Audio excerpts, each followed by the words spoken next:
আসসালামু আলাইকুম। গতকাল চ্যানেল 24 এর একটি নিউজ স্টোরি ক্লিপের ভিডিওতে দেখলাম খুব নামি দামি একটি মিষ্টির দোকানে ভোক্তা অধিদপ্তরের অভিযানে গতকালকের মিষ্টিকে আজকের মিষ্টি বলে দাবি করার মতো এই ভুল তথ্য দেওয়ার অপরাধে ভোক্তা অধিদপ্তর তাদেরকে 2,50,000 টাকা জরিমানার আইনের কথা জানায়। এই আইন শুধু কিন্তু রাষ্ট্রীয়ভাবেই নয়, ইউটিউব কমিউনিটিতে আপনি যখন একজন কন্টেন্ট ক্রিয়েটর তখন ইউটিউবের কমিউনিটি গাইডলাইন মেনেও কিন্তু আপনাকে এই ধরনের আইনের কথা বিবেচনা করেই তারপরে ভিডিও তৈরি করতে হবে। কোনো ভুল তথ্য আপনি ইউটিউবেও প্রচার করতে পারবেন না, আর যদি প্রচার করেন তাহলে রাষ্ট্রীয়ভাবে তো অপরাধী হবেনই, আপনি ইউটিউব চ্যানেলেও কিন্তু কমিউনিটি গাইডলাইন স্ট্রাইক খাবেন, এমনকি আপনার চ্যানেলটিও হতে পারে টার্মিনেটেড। তাই আজকের এই ভিডিওতে ইউটিউব কমিউনিটি গাইডলাইন সিরিজের আজকের শেষ পর্বে আপনাদের সাথে আমি শেয়ার করতে যাচ্ছি ইউটিউব কমিউনিটি গাইডলাইন্সের মিস ইনফরমেশন পলিসি অথবা ভুল তথ্য সম্বলিত নীতি। সো বন্ধুরা, ভিডিও শুরু করার আগে আপনাদের সাথে আমাদের এই চ্যানেলের ছোট্ট একটা সমস্যার কথা শেয়ার করি। আর সেই সমস্যাটা হচ্ছে, আপনারা কিন্তু নিয়মিত আমার চ্যানেলের ভিডিও দেখেন, তাই না? কিন্তু আমার এই চ্যানেলের যারা নিয়মিত ভিডিও দেখেন তাদের মধ্যে 75% মানুষ আমাদের এই চ্যানেলকে এখনও সাবস্ক্রাইব করেননি, যেটা অনেক বড় একটা সমস্যা। তাই এই সমস্যা থেকে আমাদেরকে পরিত্রাণ দিতে আঙুলটাকে একটু খাটিয়ে কষ্ট করে একটা সাবস্ক্রাইব বাটনে ক্লিক করে দিন, তাহলে আমি পরবর্তীতে আপনাদের জন্য দায়িত্ববোধ থেকেই আরও খুব ভালো ভালো ভিডিও নিয়ে আসার চেষ্টা করব। তাহলে লেটস ডু ইট, সাবস্ক্রাইব নাও। এবং চলুন আজকের ভিডিওর মূল আলোচনায় চলে যাওয়া যাক। বন্ধুরা, ইউটিউব কমিউনিটি গাইডলাইনে মিস ইনফরমেশন পলিসিটাকে দিয়েই কিন্তু আমাদের এই আজকের কমিউনিটি গাইডলাইন সিরিজের পর্ব শেষ হতে চলেছে। এবং এই পর্বে আমি আপনাদের সাথে ইউটিউব কমিউনিটি গাইডলাইনের ভুল তথ্য সংক্রান্ত যেই নীতি, এই নীতিটাকে এক্সপ্লেন করার চেষ্টা করব এই নীতির কয়েকটা পয়েন্ট সম্বলিত কথা দিয়ে। ওকে, খুব ছোট্ট করে শেষ করব। এখানে গুরুতর ক্ষতি হওয়ার ব্যাপক ঝুঁকি থাকা কয়েক ধরনের বিভ্রান্তিমূলক বা প্রতারণামূলক কন্টেন্ট ইউটিউবে অনুমোদিত নয় বলেই কিন্তু ইউটিউব আমাদেরকে জানায়। এবং এর মধ্যে ক্ষতিকারক বা প্রতিকার বা চিকিৎসা পদ্ধতি, প্রযুক্তিগতভাবে কারচুপি করা কয়েক ধরনের কন্টেন্ট বা বিভিন্ন গণতান্ত্রিক প্রক্রিয়াতে বিঘ্ন সৃষ্টিকারী কন্টেন্ট প্রচার করার মতো নির্দিষ্ট কয়েক ধরনের ভুল তথ্য অন্তর্ভুক্ত আছে। এমন কোনো তথ্য বা এমন কোনো ভিডিও কন্টেন্ট আপনি আপনার ইউটিউব চ্যানেল থেকে তৈরি করতে পারবেন না। এখন যদি আমরা ইউটিউব কমিউনিটি গাইডলাইনের এই মিস ইনফরমেশনকে পয়েন্ট আউট করে শেয়ার করতে চাই, তাহলে আমাদেরকে 4টা পয়েন্টে বিভক্ত করতে হবে। পয়েন্ট নাম্বার 1, ভুল তথ্য সংক্রান্ত নীতি। পয়েন্ট নাম্বার 2, নির্বাচনের বিষয়ে ভুল তথ্য সংক্রান্ত নীতি। পয়েন্ট নাম্বার 3, কোভিড-19 চিকিৎসার বিষয়ে ভুল তথ্য সংক্রান্ত নীতি।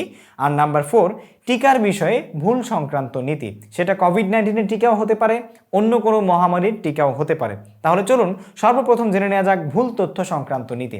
এক্স্যাক্টলি, আপনি আপনার ভিডিওতে এমন কোনো তথ্য দিতে পারবেন না যেটা সত্যিকার অর্থে একটা ভুল তথ্য, সেটা আপনার জানা হোক অথবা অজান্তে হোক। আমরা কিন্তু ইউটিউবে সবাই ভিডিও তৈরি করি, কিন্তু আমাদের মধ্যে এমন একটা পার্সেন্টেজের অডিয়েন্স আছে যারা কোনো কিছুকেই কিন্তু আসলে বোঝে না, ঠিক আছে, অথবা কোনটা সত্য কোনটা মিথ্যা সেটাকে যাচাই করে না। বাট আমরা যখন as a content creator content তৈরি করি তখন কিন্তু আমাদের অনেক দায়িত্ব থাকে। কোন তথ্যটা সত্য, কোন তথ্যটা মিথ্যা, কোনটা সঠিক কোনটা ব্যাঠিক, এগুলোকে একদম বিশ্বস্ত সূত্র থেকে জেনে, সোর্স ভালো করে ভেবে জেনে শুনে তারপরে সঠিকতার ঠিক রেখে, অ্যাকিউরেসি ঠিক রেখে আমাদেরকে সেই তথ্যটা শেয়ার করতে হবে। কোনো ভুল তথ্য যদি আপনি শেয়ার করেন তাহলে সেক্ষেত্রে আপনি ইউটিউবের কমিউনিটি গাইডলাইন কিন্তু ভায়োলেট করবেন। যেমন ক্ষতিকারক প্রতিকার বা চিকিৎসার প্রচার। এক্স্যাক্টলি, আপনি এমন কোনো প্রতিকার দেখাচ্ছেন বা চিকিৎসার প্রচার করছেন যেটা প্র্যাকটিস করলে মানুষ কিন্তু সুস্থ হওয়ার জায়গায় আরও অনেক দূরবর্তী সময়ের জন্য সে অসুস্থ হয়ে যাবে, অথবা তার কোনো না কোনো দিক থেকে ফিজিক্যালি সে কষ্ট শানিত হবে, অথবা সে কিন্তু অনেক দিক থেকে ক্ষতিগ্রস্ত হতে পারে, সে তার মেন্টালি ক্ষতিগ্রস্ত হতে পারে, ফিজিক্যালি ক্ষতিগ্রস্ত হতে পারে। এমন কোনো কিছু আপনার ভিডিওতে আপনি শেয়ার করতে পারবেন না ভুল তথ্যের ভিত্তিতে। এরপরে চলে আসে জনগণনায় অংশগ্রহণের ক্ষেত্রে বাধার সৃষ্টি করা।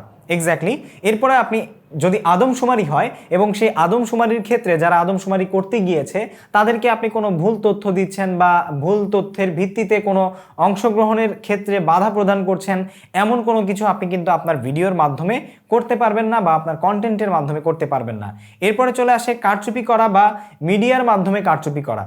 ঠিক আছে, কারচুপি করে বা আপনার তথ্যটাকে আপনি এমনভাবে উপস্থাপন করছেন যেটা সত্যিকার অর্থে কিন্তু এটা সত্য না মিথ্যা সেটাকে ভালোভাবে বোঝা যাচ্ছে না, এবং সেখান থেকে মানুষ বিভ্রান্ত হয়ে কিন্তু সমাজে আসলে বিভিন্ন ধরনের মিথ্যে কথা বা মিথ্যে প্রবাদ বা মিথ্যে যে সমস্ত বানোয়াট গল্প বা নাটক আছে এগুলো প্রচার হচ্ছে, এবং সেখান থেকে বিভিন্ন ধরনের বিভ্রান্তিমূলক চর্চা আমাদের সমাজে শুরু হচ্ছে, এই ধরনের কোনো তথ্য দিয়ে আপনি কিন্তু ভিডিও তৈরি করতে পারবেন না।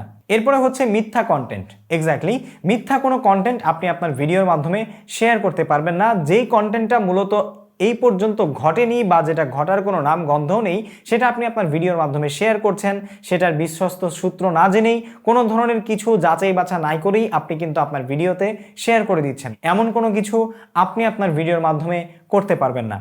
সো বন্ধুরা, এরপরে চলে আসে নির্বাচনের বিষয়ে ভুল তথ্য সংক্রান্ত নীতি। এক্স্যাক্টলি, আপনি যদি নির্বাচন নিয়ে কোনো ভিডিও তৈরি করেন, যেমন কিছুদিন আগে নারায়ণগঞ্জ সিটি কর্পোরেশনের নির্বাচন গেল, আপনি যদি পলিটিক্স নিয়ে ভিডিও তৈরি করেন তাহলে সেক্ষেত্রে আপনি এমন কোনো তথ্য শেয়ার করতে পারবেন না যেই তথ্যটা সম্পূর্ণ মিথ্যা, ভুল, বানোয়াট অথবা আপনার মন গড়া। এমন কোনো কিছু যদি আপনি শেয়ার করেন তাহলে সেক্ষেত্রে কিন্তু আপনি রাষ্ট্রীয়ভাবেও পেনাল্টি পাবেন, সাইবার সিকিউরিটি মামলা খেয়ে যাবেন এবং ইউটিউব কমিউনিটি গাইডলাইনকেও কিন্তু ভায়োলেট করবেন। যেমন দেখা যাচ্ছে যে আপনি কোনো প্রার্থীর যোগ্যতা নিজে ভালো করে যাচাই বাছাই না করেই তাকে অযোগ্য বলছেন, অথবা এমন কোনো ভোট নীতিকে আপনি আসলে বিবেচনা না করে প্রচার করছেন যেটা আসলে ভোট কেন্দ্রে ঘটেনি এমন কোনো কিছু, অথবা একজন জিতেছে একজন হেরেছে, এমন কাউকে যে হেরেছে তাকে আপনি জিতিয়ে দিচ্ছেন, যে জিতেছে তাকে আপনি হারিয়ে দিচ্ছেন।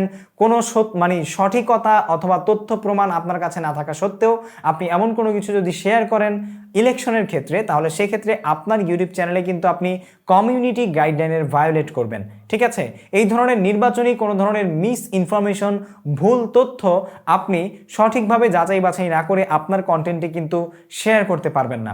সো এরপরে চলে আসে কোভিড-19 চিকিৎসার বিষয়ে ভুল তথ্য সংক্রান্ত নীতি। এক্স্যাক্টলি, আপনি যদি বিভিন্ন চিকিৎসা সংক্রান্ত ভিডিও তৈরি করেন তাহলে সেক্ষেত্রে, অথবা আপনি যদি এমন ট্রেন্ডি কোনো কিছু নিয়ে ভিডিও তৈরি করেন যেখানে কোভিড-19 বিষয়ে কোনো কিছু চলে আসে, সেখানে আপনি কোভিড-19 নিয়ে এমন কোনো কিছু ছড়াতে পারবেন না যেটা মানুষের মনে ভয় বা ভীতি তৈরি করে। ঠিক আছে, অথবা বিভ্রান্তিমূলক বিভিন্ন জিনিস বের করে মানুষের মনে, অথবা বিভিন্ন জিনিস মানুষের কাছে ছড়িয়ে দেয়।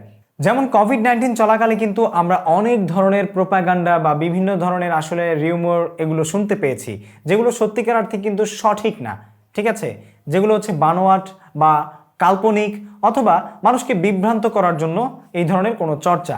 সুতরাং কোভিড-19 চিকিৎসা সংক্রান্ত, যেমন কেউ যদি টিকা নেয় বা কেউ যদি কোভিড-19 চিকিৎসা পদ্ধতি মেনে চলে তাহলে তার ক্ষতি হবে, অথবা আপনি এমন কাউকে কোনোভাবে কোভিড-19 মিথ্যে প্রমাণ করার জন্য চেষ্টা করছেন আপনার ভিডিওর মাধ্যমে, অথবা আপনি এরকম কোনো মহামারীকে অবিশ্বাস করে মানুষকে বোঝানোর চেষ্টা করছেন যে এমন কোনো কিছুই নেই, আমরা আসলে ভুল করছি। তারপরে আপনি স্বাস্থ্যবিধি মেনে চলাকে নেগেটিভ হিসেবে দেখছেন, বা এমন কোনো কিছু নেগেটিভিটি আপনি আপনার ভিডিওর মাধ্যমে, কন্টেন্টের মাধ্যমে ছড়াচ্ছেন যেটা আসলে মহামারীর ক্ষেত্রে জনসাধারণের জন্য অনেকটাই ভয়ঙ্কর বা ক্ষতির কারণ হয়ে দাঁড়াতে পারে। এমন কোনো ভুল তথ্য আপনি আপনার ভিডিওর মাধ্যমে শেয়ার করতে পারবেন না যেটা কোভিড-19 বিপক্ষে গিয়ে দাঁড়ায় বা কোভিড-19টাকে জনসাধারণের কাছে ভুলভাবে ব্যাখ্যা করে। ঠিক আছে, এরপরে চলে আসে আসলে টিকার বিষয়ে তথ্য সংক্রান্ত নীতি। এক্স্যাক্টলি, আপনি আপনার যে টিকাটা আছে, বা কোভিড-19 টিকা হোক বা অন্য কোনো মহামারীর টিকা হোক, যখন যেই টিকাই আসুক না কেন, এমন কোনো তথ্য আপনি আপনার ভিডিও কন্টেন্টের মাধ্যমে শেয়ার করতে পারবেন না, ভুল তথ্য হোক বা যেই তথ্যটাই হোক না কেন। মোট কথা এখানে যেহেতু মিস ইনফরমেশন, তার ভুল তথ্য, আপনি এমন কোনো ভুল তথ্য আপনার ভিডিওর মাধ্যমে শেয়ার করতে পারবেন না যেটা কোভিড-19 টিকা নিতে মানুষকে নিরুৎসাহিত করে। ঠিক আছে, এবং এমন কোনো কিছু বলে যে কোভিড-19 টিকা নিলে আপনার আসলে ডায়াবেটিস হতে পারে, ক্যান্সার হতে পারে, লং টার্মে বিভিন্ন ডিজিজে আপনি ভুগতে পারেন, তারপরে আপনি মারা যেতে পারেন। এই ধরনের ভয়ভীতি দেখানোটাও কিন্তু মিস ইনফরমেশন পলিসিতে পড়ে যাবে, কোভিড-19 বা টিকার যে সংক্রান্ত নীতিগুলো আছে সেই নীতির আওতায়। সুতরাং এই সম্পর্কে ভিডিও তৈরি করতে, বা এই যে পয়েন্টগুলো আমি আপনাদেরকে বললাম, এই পয়েন্টগুলো নিয়ে ভিডিও তৈরি করতে অবশ্যই আপনাকে সাবধান থাকতে হবে, না হলে আপনি ইউটিউবের কমিউনিটি গাইডলাইনকে তো ভায়োলেট করবেনই, এছাড়াও আপনি কিন্তু রাষ্ট্রীয় যে সাইবার সিকিউরিটি অ্যাক্ট আছে সেই অ্যাক্টকেও কিন্তু আপনি ভায়োলেট করার কারণে অপরাধী হয়ে যাবেন, যার কারণে আপনি যে কোনো সময় কিন্তু গ্রেপ্তার হতে পারেন। সো অবশ্যই ইউটিউবে কাজ করার ক্ষেত্রে আপনি ইউটিউব কমিউনিটির পাশাপাশি আপনার সোশ্যাল কমিউনিটি, আপনার কান্ট্রির যে কমিউনিটি আছে, আপনার কান্ট্রির যে ইথিক্যাল ইস্যুগুলো আছে সেই বিষয়গুলোও কিন্তু পর্যালোচনা করে আপনার ইউটিউবে কন্টেন্ট তৈরি করতে হবে, না হলে আপনি বিভিন্ন দিক থেকে বিভিন্ন সমস্যার সম্মুখীন হতে পারেন। সো বন্ধুরা, আজকে আমাদের এই ইউটিউব কমিউনিটি গাইডলাইন সিরিজের শেষ পর্বে আপনাদের সবাইকে অনেক অনেক ধন্যবাদ জানাচ্ছি। আসলে এই পর্বটি আপনারা আমাকে অনেক রিকোয়েস্ট করেছিলেন, যার কারণেই কিন্তু আমি তৈরি করেছিলাম, আর আজকে শেষও হয়ে গেল। যদি পরবর্তীতে এমন কোনো সিরিজ আবারও তৈরি হয়, ইনশাল্লাহ অবশ্যই আপনাদের চাহিদা অনুযায়ী তৈরি হবে। সো ভিডিও শেষ করার আগে আপনাদের সাথে ছোট্ট একটা বোনাস টিপস দিয়ে ভিডিও শেষ করছি, আর সেটা হচ্ছে আপনারা যারা এখন অলরেডি ইউটিউবে কন্টেন্ট তৈরি করছেন, তারা কিন্তু সেই একই কন্টেন্ট ফেসবুক পেজে আপলোড করেও মনিটাইজেশন পেয়ে সেখান থেকে টাকা আয় করতে পারেন। আর ফেসবুক মার্কেটিং সম্পর্কে যদি বিস্তারিত আপনি জানতে চান, তাহলে সেক্ষেত্রে আমার সেকেন্ড চ্যানেল সাইফুর রহমান আজিম, যেটা লিঙ্ক আমি এখানে আপনাদেরকে দেখাচ্ছি, এখানে ভিজিট করেও কিন্তু আপনারা ফেসবুক মার্কেটিং সম্পর্কে বিভিন্ন ভিডিও পেতে পারেন। ভিডিও ডেসক্রিপশনেও আমি সেই চ্যানেলের লিঙ্ক আপনাদেরকে দিয়ে দিব। সো আজ এই পর্যন্তই, দেখা হবে পরবর্তী কোনো ভিডিওতে। সে পর্যন্ত অবশ্যই সবাই ভালো থাকবেন এবং চ্যানেল সাবস্ক্রাইব না করে থাকলে সাবস্ক্রাইব করবেন, কেননা এই সিরিজের পরে আসতে যাচ্ছে খুবই দুর্দান্ত কিছু ভিডিও। সো আসসালামু আলাইকুম ওয়া রাহমাতুল্লাহি ওয়া বারাকাতুহু।